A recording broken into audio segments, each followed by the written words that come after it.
Hello everybody, welcome back to my channel. My name is Maureen O'Connor from Quilters Heaven in Northbrook, Illinois, and I am the Opinionated Quilter. Today's episode, number 93, I have a super easy, fast scrap quilt for you. And for anyone who's new here, our episodes drop every Monday morning at 7 o'clock Central Time. Now, for my opinion. Some time ago, I showed you the Glow ruler from Carolina Moore. It was a 6-inch ruler that she uses to fussy cut. And the thing people like about it is that it lights up. So no matter what color fabric you have, you can see. In my opinion, it's just way too much money to spend. You have so many other options. Let's take a look. Here's a regular Creative Grids ruler. Always have loved the Creative Grids rulers. They're very, very accurate, come in a zillion different sizes. The 12.5-inch ruler is $34.99 MSRP. We have now recently come to love the Quilter Select rulers. They really hold tight onto your fabric, but they are more expensive than the Creative Grids rulers, and they do have several different sizes, but not near as many as the Creative Grids. And their 12-inch ruler is $48.99. The Glow ruler, which has just recently come out, and it comes out in both a left-handed and right-handed version for the 12-inch, and there's also the 6-inch, which I'd shown you before. Check out this price, $86.99. In my book, I would rather have this extra money from either the 48 to the 86 or even the 34 to the 86 for other different supplies. Perhaps a different specialty ruler that I'm going to use a lot. I don't find in my everyday quilting many times when seeing is a problem. It does happen occasionally, but not often enough, in my opinion, to spend $86.99 to alleviate the problem. In addition, the Glow ruler is being marketed as a fussy cut ruler. And I showed this to you before on the Tucker Trimmer 1, the smaller ruler. But since we're comparing to the larger Glow ruler, I'd like to show it to you again on the Tucker 3, the bigger Tucker Trimmer.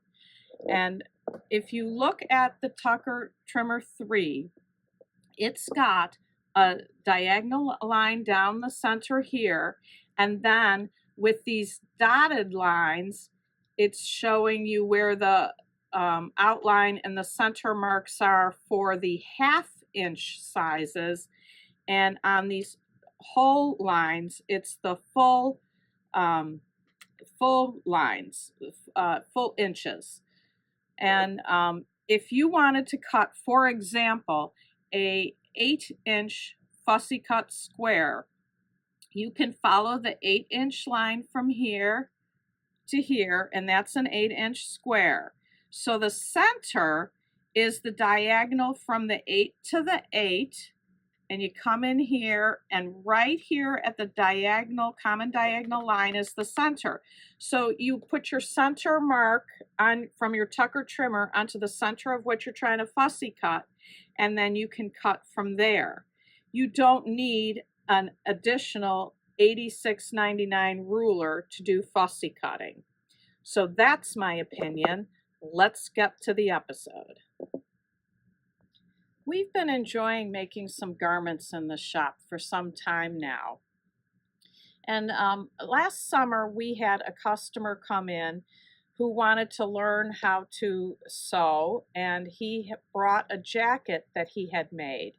And he had bought a quilt from a thrift shop and made it into a hoodie jacket. And it still had the label in it.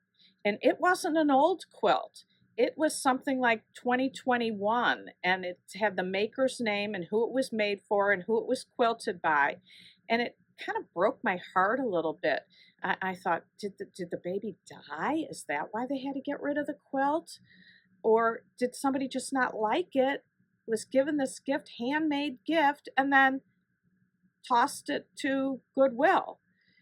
At any rate, I've heard since then that there are a lot of people making garments from old quilts, and there's kind of an uproar of people who say, oh, well, it's a sacrilege to cut up an old quilt. So when we decided we wanted to make a quilted coat, I decided I didn't want to take an old previously made quilt or shop thrift shops to find the quilt to cut up. I was going to make one. And this is the pattern we purchased that we decided to make. And if I do the long version, it's going to take me quite some time to get enough squares made to make the long coat. We might do something in between the short jacket and the long coat. We haven't quite gotten that far yet, but I have a whole lot of squares made and I've made a whole lot of progress. And since I was making this to cut up, I really didn't want to spend a whole lot of time making it. And I thought about these template sets that come from Creative Grids. This is the one I use, the Scrap Crazy 6. There's a Scrap Crazy 8, and there's a Crazier 8. But I used the 6, and we're going to move the camera down and show you how easy it is to put these pieces together. So I had a whole pile of batiks, and I decided I wanted to use them. And as I laid out all the batiks, I looked around the shop to find something that had those colors in it. And I found this fabric here that had I have purples in my pile too, and more blues and yellows, but I've just got these 3 out as an example to show you. But the block has 4 pieces to it, and I decided the floral was going to be C, and then the batiks were going to be A, B, and D. So what I found, it just was so easy to cut. I just laid the template on. I cut this piece at 4.5 inches. And what made this quilt so easy to come together was these little tips that are on here and come off. The tips just made it so easy with them being cut off to line up and sew. So I do have to turn this around this way then and cut this off. And then I would just come down here, cut the tip off, and just keep on going.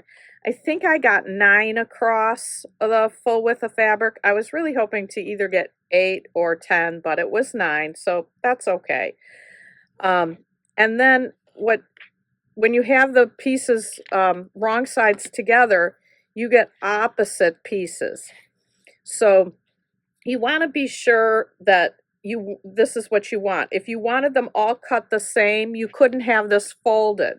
You'd have to have it open and then cut across one at a time, and then you'd have all the same. I wanted half oriented one way and half oriented the other way, so my pieces wrong sides together was perfect. You can also do right sides together, whichever, it comes out exactly the same. So cut, easy. Now, the triangle you don't have to worry because it's totally symmetrical. And I didn't have to worry at all because I used batiks. So that's a real reason to use batiks in a quilt like this, because either side works. So you can cut the batiks any way you want. Single layers, 2 layers, 4 layers, whatever you want. The triangle, easy, and it does again have the tips to cut off. And I would just cut a strip and then cut, turn, cut, just like I was doing on the floral piece. Here's where it would make a difference if you had a right side and a wrong side fabric, because when you cut all in one direction, if you need 2 directions, it doesn't work. If you've been sewing for any length of time, you know this. If this is the right side and this is the wrong side, you can't flip it and make it work.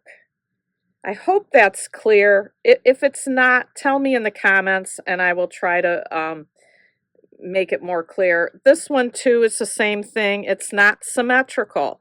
So if you definitely have a right side or a wrong side, you have to be very careful to cut the way that you're doing it, whether you're doing half one direction, half the other direction like I was doing, or if you're doing all one direction, you have to make sure that you have the pieces all oriented the same. And I'm not sure how well the directions are here, if they were telling you this. Oh, they talk about mirroring a little bit, but make yourself a sample block. That's always a good idea. And then you'll know if you've got it right or you've got it wrong. Now, I made so far 96 blocks, and I don't think that's going to be enough. Well, I know it's not going to be enough for the long coat. It certainly would be enough for the jacket. But I did press some of them and have a layout. I'm just going to bring in the board that has them on it.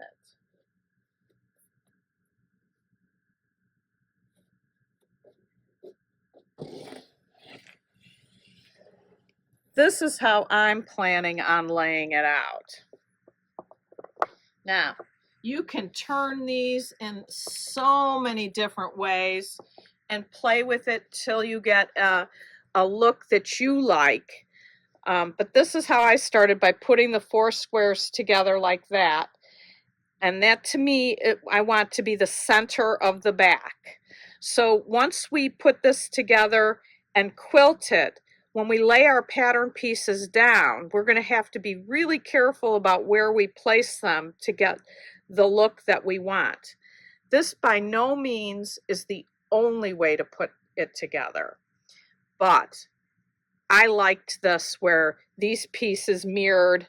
These have the point up, here they have the point down. And then when the next pieces go on right and left here, you'll get this again. So that will be the pattern that I'm going for. I think, because you never know, we could change it before we put it together. But this is coming together so fast, so easy. I can't say enough about the tips being cut off and how fast and easy these pieces were to put together. So if you're looking for something to use your scraps for, especially batiks, because you don't have to worry about front and backs, I think you'll really enjoy it.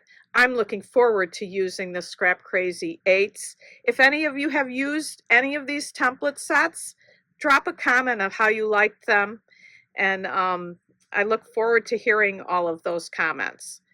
So that's our episode today. Until next time, happy sewing.